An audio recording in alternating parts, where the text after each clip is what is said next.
Good evening everyone, Ragewood here, back with another Godforge video. It is a Thursday, which means we have a new podcast to react to. And this one's a special one. We got a brand new guest on today, Aaron, who is the narrative director. He's going to be talking about the story and the lore. Now, of course, we won't be watching the entire thing. I will leave a link in a pinned comment down below. I have got 4 points that we're going to talk about specifically, so we'll go into that together. So, without further ado, let's get into it.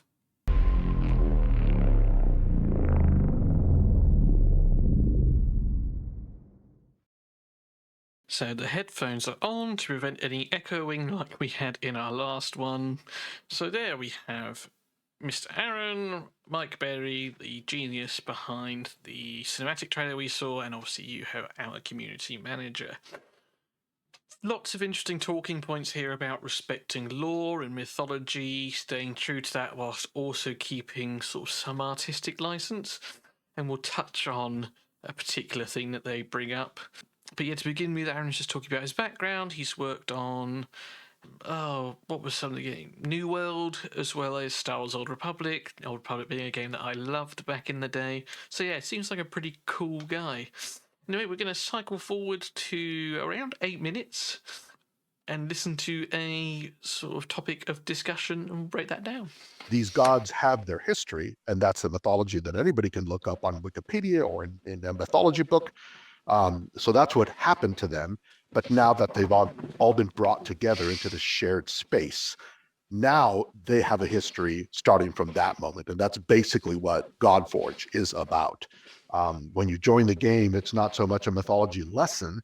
It's more, well, what are these gods doing now? We all know Thor from the myths, but what's this Thor like? We all know Zeus, we all know Hercules, we all know Athena, we all know Cyrus, we all know these other characters, but how have them interacting with each other? How have they changed? What's different?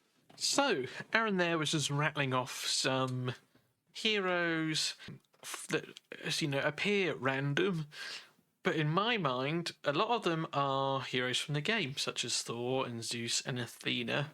But he also mentioned someone named Cyrus. Now, there is not a Cyrus in the game that we know of, but I think he's rattling off things or people that are from the story. So let's go take a look at who Cyrus the Great is. So I came to Google because Cyrus wasn't a name that, you know, I knew anything about really, and we found 2 potential options, okay? Not that you can see the fingers, but we found 2.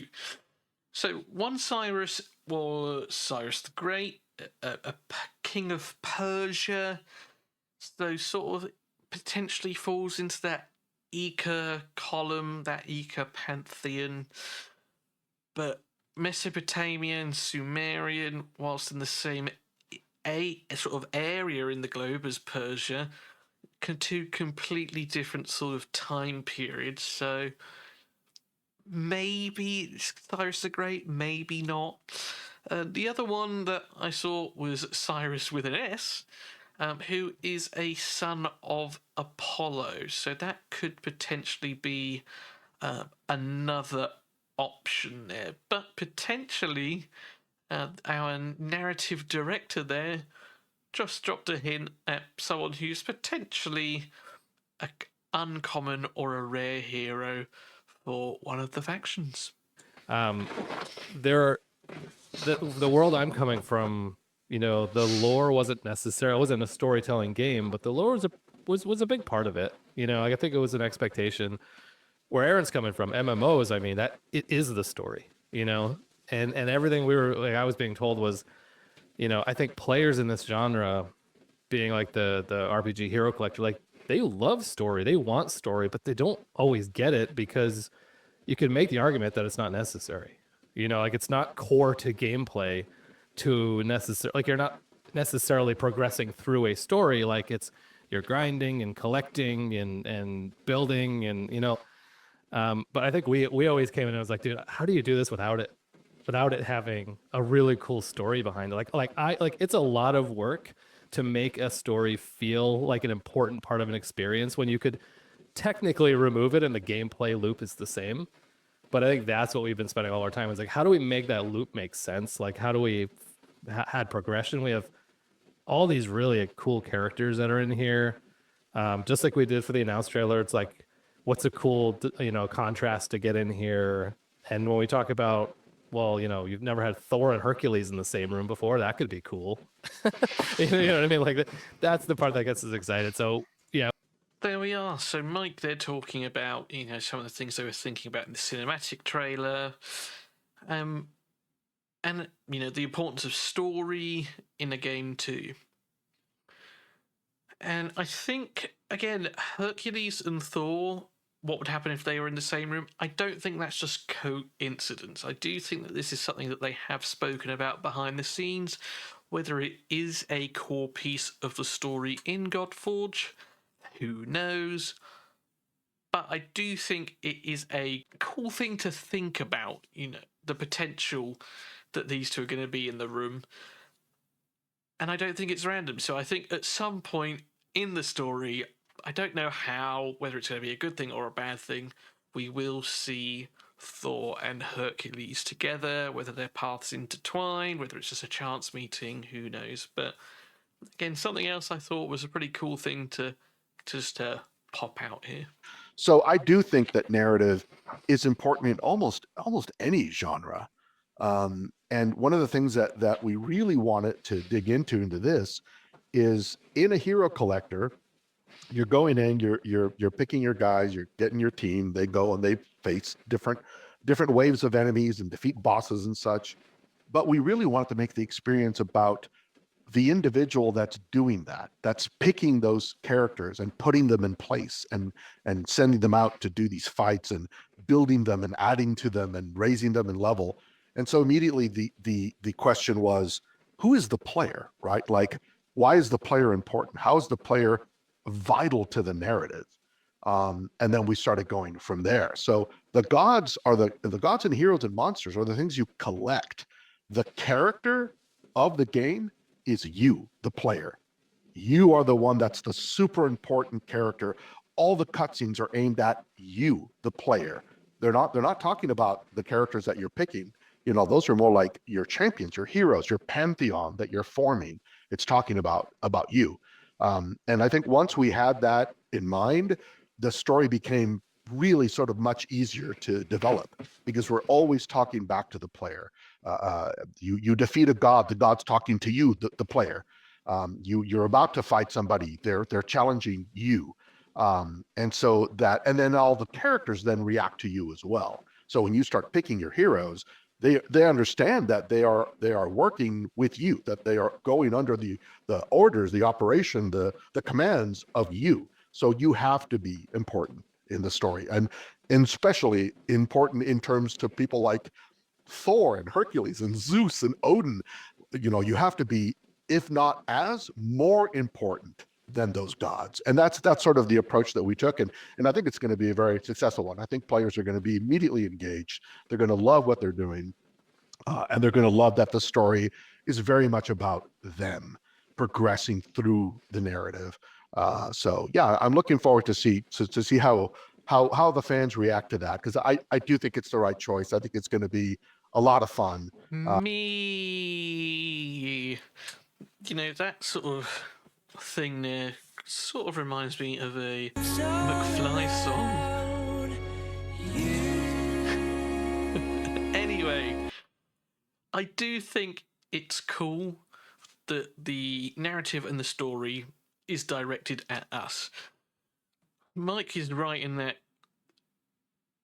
in games like this, you can take the narrative out and it makes no difference to what you're doing. How many people still pay attention to the raid cutscenes and stories nowadays? Probably zero, right? The Call of the Arbiter series might have re-engaged people a little bit, but largely it doesn't matter. So I do think this is a good way to get emotional investment from players, and perhaps that's what's going to make us buy in more to the story. Because let's be honest, we all love our ego being massaged. So when Odin's telling you well done, you know, you're going to feel pretty good about that. So I thought that was a cool thing to pick out as well, that, you know, the narrative of the story is going to be about us. And then it drags me back to a cutscene that we saw a few weeks ago. So going back to this Parallax cutscene, I said this is probably Gilgamesh. But now, having listened to Aaron and Mike talking, I don't think this is Gilgamesh anymore, even though we know that Gilgamesh was in the cinematic trailer and they look kind of similar. This is clearly us. Us looking over the battlefield, watching the gods fighting, whether that is down to our orders or whether we're there like the teacher going, stop it, and breaking the fight up. Who knows? But this is definitely us as the players. I'm certain of that now. And I'm really looking forward to, say, jumping in and seeing what the story's about. So before I press play, then the last part of the podcast I also thought was really interesting, and I do wonder whether we've got another Dirk and Dane in the infamous episode 44 podcast moment here, whether this should have been edited out or not. Who knows? But I'm glad that it's been left in. If it's been left in at Simon and Dan's request, I suppose. Thank you very much for sharing that with us, because I do enjoy it. I think it's really cool that you've shared this with us. So I'll shut up now and we'll listen to the last part where Brad asks the people, like he always does, about gods they hope to see in the game. We are getting close to wrapping up, but Aaron, it's your first time here on the podcast. So I do like to get that question out there on, it can be either somebody that's confirmed or not in our game. Do you have a favorite, like myth or legend that you just are the most passionate about working on, or someone that you're like, this person better be in our game and they better be awesome? Is there anybody that really stands out to you? Well, I'll do something I probably shouldn't do. This is not for the story that we are currently working on, although I think the story we're currently working on is very, very cool. I want to see how many players can guess who the main bad guy is going to be, who the main antagonist is going to be, because I think you'll be surprised. But one of the things, going back to the Juho's question about, how are these gods all interacting? One of the things I absolutely want to do, and you heard it here first, folks, there is a very active intention from the narrative director to have a story that focuses on all the gods of the underworld. So just to clarify, he is the narrative director. All right. Now, what confuses me is he said it's not a story we're currently working on, but we've also heard it here first. So is this potentially going to be part of an expansion? Who knows? But I love the idea that the gods of the underworld form like this sort of axis of evil kind of thing. I'll play it again because he does explain it. I'll go into it a little bit longer. But yeah, unsure whether he is confirming something there or not, but it's still cool to think about either way. So I've always loved the underworld and all mythologies and how fascinating it is, and a lover of horror, as I said. So I love the spooky and the creepy. I want to have a story, and if I have anything to say about it, we will work on this. A narrative that develops, that involves as many of the different underworld gods as possible, and I'll leave that as a teaser. Whether they are teaming up or they're fighting or they have some other scheme, we don't know. But I guarantee I will have a story that involves all the gods of the underworld. There we are. So maybe not something that's happening right now, but certainly something to look forward to. Now, Brad does end up pushing him for an answer, and I won't spoil it, but it is someone that has been revealed in the game currently. So no shocks there or anything like that.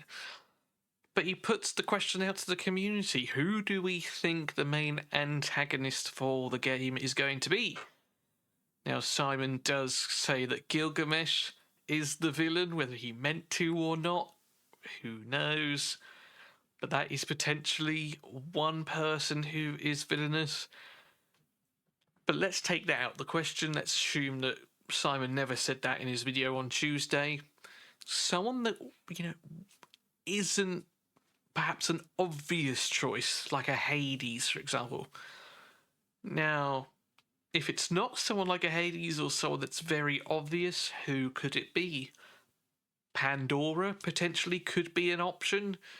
When she opened up that box, she gave into temptation and set chaos upon the world. Could it be someone like Zeus? Now, Zeus has always been a very domineering character, not always loyal to his dear wife, tends to sometimes only think of himself. Perhaps he's gone a bit too far and searching for ultimate power by taking over all the pantheons. Maybe the Olympians wasn't enough. That could be another avenue. I'm just spitballing ideas here, but perhaps you guys let me know in the comments down below who you think could be the guy pulling all the puppet strings. And I'll leave it there. So thank you very much for watching. Take care and look after yourselves. Work hard, but as always, play harder. And I'll see you in another one soon. Cheers.